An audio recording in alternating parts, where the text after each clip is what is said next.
This is In the Loop. I'm Christian Bryant. Let's get technical here for a minute. The economy is pretty weird right now, right? The unemployment rate remains at around 3.6% after reaching the lowest point in half a century this past January. The latest estimate from the Bureau of Labor Statistics had 10.8 million job openings as of January 31st. Yet, the most recent data shows inflation remains high even after cooling a bit since last summer. All of this uncertainty has led to a lot of speculation around a recession and how we can tell if we're in one. The recession, potentially could be postponed. It does not anticipate a global recession. Economists put the probability of a recession in the next 12 months at 61%. I don't know what the economic theologians are going to call it. You hear so many conflicting viewpoints. It's pretty confusing out there at this point. For such a massive economic turning point, it can seem odd that it's not clearer when it's happening.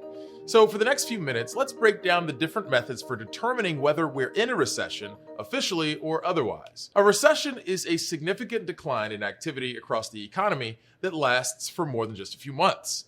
Officially speaking, the government counts on one group of just 8 economists to judge what's a recession and what's just a rough couple of months. The decision comes from a committee at the National Bureau of Economic Research, a private nonprofit research organization. The NBER committee looks at a range of economic indicators like employment levels, retail sales, production, and criteria like how long the decline lasts and how many sectors are impacted. But the official call may not always be the most useful one, primarily because of how long the decision takes.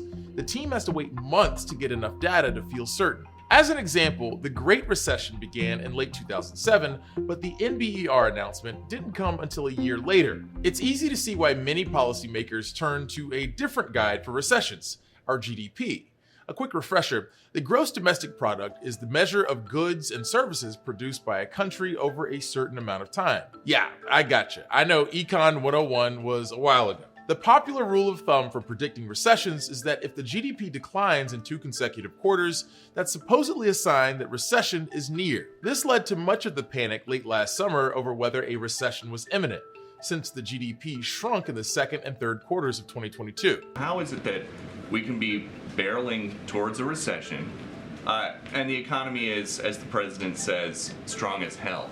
What we are seeing right now is the job market is strong, the labor force is strong, and that is not what we see usually before a recession. But even before this weird pandemic economy we're in, the GDP had been under scrutiny for decades as a way to measure economic health. It doesn't account for things like inequality, quality of production, health, or happiness. Even its own creator knew how limited it was. The economist Simon Kuznets developed the GDP in the 1930s to help make better sense of the Great Depression. But even as he first introduced the concept to Congress, he warned that the welfare of a nation can scarcely be inferred from the country's income. Unfortunately for Kuznets, that warning was pretty much ignored on a global scale. GDP is king now. So can we use 2 quarters of shrinking GDP to predict a recession? There's a strong correlation, but it's not an exact rule. And at best, the GDP is a controversial tool for measuring overall economic health. Instead, many observers don't look to research committees or macroeconomics to tell them a recession is coming. They rely on good old-fashioned American shoppers. There are a number of specific goods and services that have been hyped up as indicators of a recession. Lipstick, for example. The lipstick index, or lipstick effect, is one of the better-known signs of economic downturn. It's credited to Leonard Lauder, a former chairman of cosmetics brand Estee Lauder, who noticed that during the post-9/11 recession, there was a rise in lipstick sales. So lipstick effect is the phenomenon where consumers tend to buy more cosmetic products or beauty products during times of economic downturn. And actually, multiple research papers in psychology, marketing, and economics have found the relationship between economic recession and the sales of cosmetic products. That's Sonia Yoon, an assistant professor of marketing at the University of Buffalo. She pointed out that there has been research showing that relationship, and there may be a few reasons behind it. So one mechanism is related to the price of items. women purchase lipsticks or cosmetic products instead of expensive clothing or expensive jewelry in order to treat themselves in a more affordable way. And another mechanism is related to mate attraction. Women may purchase lipsticks and other cosmetics to increase their physical attractiveness because mating with financially resourceful people can increase their income. And the last one is about employment. So when the unemployment rate is high, then women purchase more beauty-enhancing products in order to increase their chances of either staying in their jobs or becoming employed. There are several other items that are sometimes suggested as indexes: champagne, men's underwear, even revenue at strip clubs. On paper, they may make a lot of sense as goods or services that shrink when money is tight, but oftentimes these indicators correlate with a few recessions, but not all. And there's too little data to be certain. Take the stripper index, for example.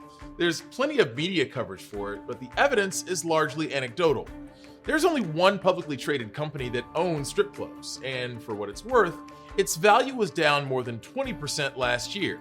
If you subscribe to this theory, that's bad news for the economy. But there's a big if there. What's tricky with using consumer behavior is that it can change depending on how people perceive the economy, not necessarily how strong or equal it really is. So in this experiment, usually participants were divided into two groups. And one group read an article saying that the economic situation is getting worse and worse in this country, and the other group read an article which is not related to economic recession, for example, about architecture. And the result actually shows that the group who read an article about the economic recession reported higher interest in cosmetic products compared to those who read another article about architecture. There isn't a perfect method for predicting a recession. If there was, they'd be easy to prepare for or even avoid. But incorporating many different methods and sources of data, policymakers and everyday Americans can get a better sense of the economic ebbs and flows and when a recession really is just around the corner.